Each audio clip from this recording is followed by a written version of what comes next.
திராவிட channel நேயர்களுக்கு வணக்கம். நான் உங்கள் சிகேஎம் மனிதகுல வரலாறை பேசி வருகிறேன்.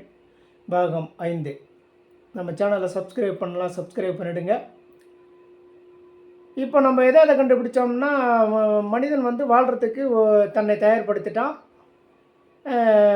குழுக்களாகவும் உருவாகிட்டான். தன்னை பாதுகாப்பதற்கான வேலைகள்லாம் பாதுகாப்பு தான் முதல் தேடி போகிறான். சிறுதானியத்தில் எப்படி விவசாயம் பண்ணுறது, இந்த இதெல்லாம் கொஞ்சம் கொண்டுட்டு வந்துட்டான். இப்போ நம்ம ஏற்கனவே சொன்னோம், இசை பறையை அடிக்கிறதுக்கு இந்த மிருகத்தினுடைய தோல் நல்லா வெயிலில் உணர்ந்துட்டோம்னா அது இசை வாசிக்கிறதுக்கு பயன்படுத்துனா அது எப்படியெல்லாம் கண்டுபிடிக்கணும், இதெல்லாம் கண்டுபிடிக்கிற ஆராய்ச்சியில் வந்திருப்பான். 2 பக்கம் மரத்தை 2 பக்கத்தில் நல்லா பெரிய மரத்தை அறுத்துட்டு நடுவில் ஒரு ஓல்ஸான மரத்தில் அந்த தோலை கட்டிட்டு தட்டி பார்த்தா நல்லா வரும். ஆராய்ச்சியெல்லாம் நல்லா கண்டுபிடிக்கலாம். இப்போ மிருதங்கம் எப்படி கண்டுபிடிச்சிருக்கான், மரத்தை ஓல்ஸ் போட்டு அதில் தோலை கட்டிட்டு தான் மிருதங்கம் கண்டுபிடிச்சிருக்கான். அதுபோல் இப்போ போலான மரம்லாம் எவ்வளோ மரம் இருக்குது. அப்போ அந்த போலான மரத்தை அந்த கட் பண்ணுறதுக்கு, அதை வெட்டுறதுக்கு, இதையெல்லாம் ஆயுதங்களை ஒவ்வொன்றா தேடுதல் தான் தொடர்ந்து. அப்போ என்ன ஆகும்னா, மனிதன் தன்னுடைய அந்த மரத்துங்களை கொண்டு நெருப்புக்கு சேகரிக்கிறதுக்கும் பொழுது அந்த பொருட்களை சுட்டு சாப்பிட்றதுக்கும் இப்படியெல்லாம் ஒவ்வொன்றாக கண்டுபிடிச்சிட்டு வர்றப்போ என்ன ஆகுதுன்னா, கொஞ்சம் கொஞ்சமாக மனிதனும் தன்னுடைய உடல் அமைப்பை ஒரு கம்பீரமாக கொண்டு பரிணாமத்தில் கடந்து வந்துடும். எத்தனையோ லட்சம் வருஷம் தானே சொல்கிறான். அதனால் சில 1000 வருஷத்துலேயே மனிதன் தயாராகிருக்க வாய்ப்பு இருக்குது. இப்போ பார்த்தோம்னா, இந்த இசை விளையாட்டெல்லாம் சின்ன குழந்தைலேருந்தே விளையாடும் குழந்தைங்க. அந்த மரத்து மேலே ஏறுறது, பிடிக்கிறது, அந்த மாதிரியான இந்த குரங்கு விளையாட்டு, நம்ம அந்த இதை சொல்கிறோம் இல்லைங்களா, அந்த குரங்கு விளையாட்டு, கபடி ஆடுறது, ஓடி பிடிச்சி விளையாடுறது, இந்த சிப்பிங் விளையாடுறது, எகிரி குதிக்கிறது, நொண்டி ஆடுறது, இந்த எல்லா விளையாட்டை குழந்தைலேருந்தே விளையாட முழுமையாக மனித உடல் பொருந்திய, அதாவது கட்டிங் பண்ணாமல், சேவிங் பண்ணாமல், இதெல்லாம் தாடி முடி எல்லாம் இருக்கத்தான் செய்யும். ஆனால் இருந்தாலும் கூட கொஞ்சம் கொஞ்சமாக அது வளர்ந்து வருகிறது. இப்போ துணி எப்படி, உடை எப்படி கண்டுபிடிக்கிறான் அப்படின்னு சொன்னால், அதில் ஒரு உஷ்ணம் பெரிய அளவுக்கு வெயில் உச்சத்தில் உஷ்ணம் பாதிக்கு. இப்போ நம்ம நினைக்கிற மாதிரி எல்லா உயிரினமும் தான் துணி போடாமல் தான் இருக்குது, ட்ரெஸ் போடாமல் இருக்குது. அதுக்காக அது என்ன கவர்ச்சியா? அதெல்லாம் ஒன்றும் கிடையாது. மனிதனும் அப்படி தான் இருந்தான். ஒரு காலத்தில் மனிதன் ஆணும் பெண்ணும் ஆடை இல்லாமல் இருந்தால் அது ஒரு தப்பான உருவமாகவே அவர்கள் கண்ணுக்கு தென்பட்டு இருக்காது. ஏன்னா அந்த குரங்கின் பரிணாம வளர்ச்சி தான் மனித இனம். அப்போ ஞானம் வந்த உடனே இது தவறுன்ற காரணத்தினால துணி மறைச்சதாக வரல. அது எப்படி பண்ணுறாங்கன்னு கேட்டிங்கன்னா, உஷ்ணம். இப்போ கூட பார்த்திங்கன்னா, தீக்காயம் ஏற்பட்டால் அந்த மறைக்கப்பட்ட பொருள் மீது 90% காயம் ஏற்பட்டால் உயிர் காப்பாற்ற முடியாது அப்படின்னு சொல்லுவாங்க. அதுபோல் இந்த உஷ்ணம் நேரடியாக பாதிக்கப்படுகிறது அப்படின்ற ஒரு காரணத்தினால தான் தழையை, அதாவது இப்போ கோயிலுங்கள்லாம் பார்த்திங்கன்னா, இப்போ என்ன சொல்கிறாங்க, மலைவாசி, அதாவது காட்டுவாசின்ற இல்லையா, தவறான வார்த்தை கிடையாது. நம்ம கூட பேசும்போது காட்டுவாசின்னா தவறான வார்த்தைன்னு சொல்லிவிடுவோம்.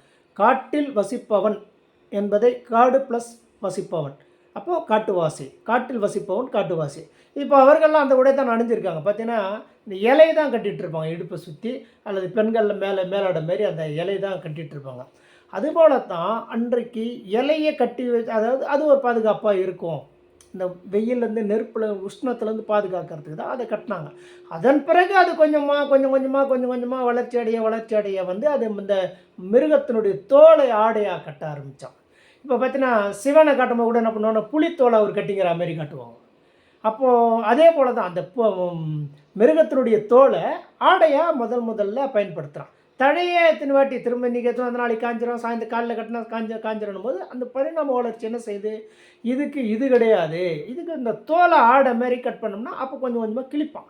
இந்த அவன் ஆயுதமாக வச்சுருக்கிறான் இல்லையா, அதில் அழகாக கட் பண்ணி இன்றைக்கி பார்த்திங்கன்னா எல்லாருமே பெரும்பாலானவங்க நம்ம தமிழ்நாட்டில், இந்தியாவில் வேணும்னா பெண்கள் முழுமையாக சுடிதார் இதெல்லாம் அணிகிறாங்க. ஆனால் மற்ற வெளிநாட்டுகள்லாம் பார்த்திங்கன்னா சின்னதாக சிம்பிளாக ஒரு ஜட்டி மாரி தான் போட்டு கிடப்பாங்க.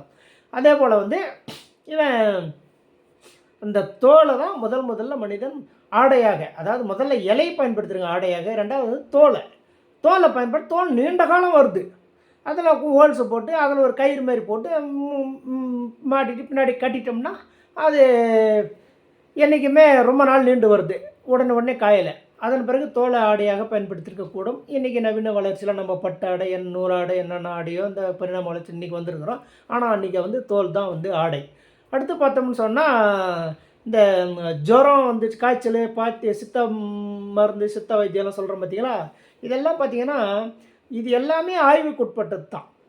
அன்றைக்கி வயசான காலத்தில் வந்து இந்த தழைங்கள்லாம் கசக்கி கொடுத்தா, இதை கொடுத்தா ஜுரம் நிற்கும், இந்த இந்த கஷாயத்தை கொடுத்தா அது கொடுத்தோம். இதெல்லாம் மருத்துவத்தை முதியவர்கள் இந்தந்த தழையை சாப்பிடக்கூடாது, இந்தந்த தழையை சாப்பிட்லாம், இந்தந்த தழையை கஷாயம் போடலாம், எல்லாமே இந்த நெருப்புலேருந்து சுட வச்சு கொதிக்க வச்சு இதிலேருந்து சாப்பிட கறி எப்படி சுட்டு சாப்பிட்டா அவங்களுக்கு பயனுள்ளதுன்னு தெரியுதோ, அதே போல் சுடு தண்ணியிலே இந்த போட்டு சாப்பிட்லான்னு தான் இந்த சாப்பாட்டை கண்டுபிடிச்சிருப்பான். அதே போல் தான் அந்த தழை கூட இந்த சுட தண்ணியில் தழையை போட்டு கொதிக்க வச்சு குடித்தா உடம்புக்கு ஆரோக்கியமாக இருக்குது. அதான் டீ குடிக்கிற பழக்கத்தை அப்போ தான் உருவாக்கியிருக்க முடியும். ஒரு காலத்தில் வந்து அந்த தழைங்களை கொதிக்க வச்சு குடிச்சிருக்கலாம். அதுக்கப்புறம் அந்த ரொம்ப கசப்பு தன்மையாக இருக்குது இல்லையா, அப்போவே கரும்பெல்லாம் இருந்திருக்கும்ல, அந்த கரும்பு சார்ந்த இனிப்பு இதெல்லாம் கொண்டு வந்து இப்படி அது விவசாயம் வரும்போது உங்களுக்கு எல்லாமே உள்ளடக்கி வந்துடும். எந்தெந்த பொருளெல்லாம் உணவுக்கு ஏற்ற வகையில் இருக்கிறதோ அவை அனைத்தும் தன் குடியிருக்கக்கூடிய அருகாமையில் கொண்டு வந்து அதன் பிறகுதான் மண்ணை செவுறு மாதிரி வச்சு வீடு கட்டியிருப்போம். கொஞ்சம் கொஞ்சமாக அந்த வளர்ச்சி அடைய சரி நம்மளும் ஒரு கூடு நமக்கு ஒரு பாதுகாப்பு வேணுமே, இவ்வளோ வளர்ச்சி அடைகிறப்போ அந்த வளர்ச்சியும் கூட கூடும். அப்போ மழை காலத்தில் மண் மாரி சேர் மாதிரி வருது, அந்த மண்ணை அள்ள முடியுது. அந்த மண்ணை எடுத்து சின்ன பசங்களே எனக்கு வீடு கட்டிடுறான், குழந்தைங்களே வீடு கட்டுற மாதிரி அழகு. அதே போல் மண்ணை வச்சு சுற்றி கட்டிட்டு நம்ம இது உள்ளே இருந்துட்டோம்னா நம்மளை எந்த ஒரு உயிரினமும் வந்து தாக்காதுன்னு கூடாரத்தை அவன் ஆய்வு பண்ணி கட்டியிருக்க கூடும். மண் வீடு, மண் குடிசை வீடு. அதுதான் ஒரு காலத்தில் அந்த கட்டிட்டோடனே பனை மரத்து ஓலை எடுத்துகிட்டு வந்து போட்டிருப்பான். வேறு எதனா அவனுக்கு வந்து ரொம்ப நாள் இந்த தழையெல்லாம் பார்த்தா உதிர்ந்துடும்.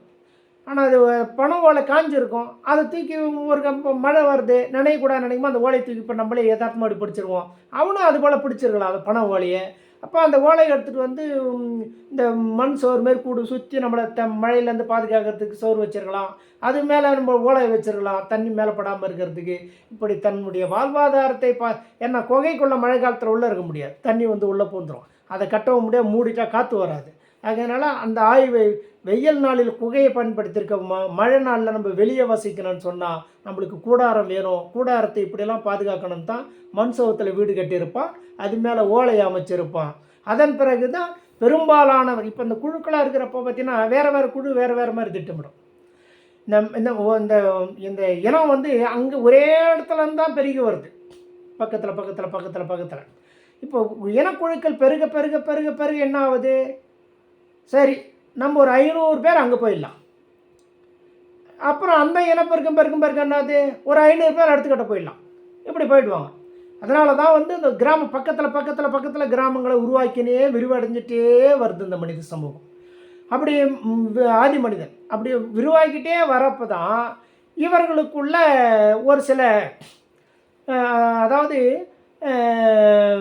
இந்த டீம் எல்லாம் பேசும்போது உறவு முறை வேணும் இல்லை. அப்போ தான் போக்குவரத்து, இங்கே போய் தகவல் சொல்கிறது, அவன் வர்றது, இங்கே எதனா யாருன்னா ஒருத்தர் இறந்துட்டாருன்னா பக்கத்தில் போய் சொல்கிறது, அப்போ நடந்தே போய் வர்றது, நடக்கிற தூரத்தில் வேறு ஒரு கிராமமாக இப்போ நம்ம ஊருன்னு சொல்கிறோம். அப்போ நடக்கிற தூரத்தில் அங்கே பெரிய அளவுக்கு அவர்கள் வசதி வாய்ப்பு நல்லா வந்துருந்துச்சுன்னா, அதாவது விவசாயம் உற்பத்தி, வேட்டையாடுறது, ப்ளஸ்ஸு நம்ம உணவு மட்டும்தான் அவங்களுக்கு குறிக்கோளே. உணவுக்கு தேவையானதெல்லாம் தேவையில்லைன்னு நமக்கு கிடைக்கிறது பற்றாக்குறை வரும்போது வேறு ஒரு கிராமம் உருவாகும் பக்கத்தில். அதுக்கு அடுத்து நடக்கிற தூரம் 5 கிலோமீட்டர் கூட இருக்கலாம், 10 கிலோமீட்டர் கூட இருக்கலாம். இன்றைக்கி பஞ்சம் பழக்கத்துக்கு நடக்கிறது இல்லையா, அந்த மாதிரி ஒரு 500 பேராக நடந்து போய் ஒரு இடத்துல தங்கிடுவாங்க. அந்த இடத்த இதையெல்லாம் அந்த கட்டமைப்பெல்லாம் உருவாக்குவோம். அடுத்த பதிவில் சந்திப்போம். நன்றி.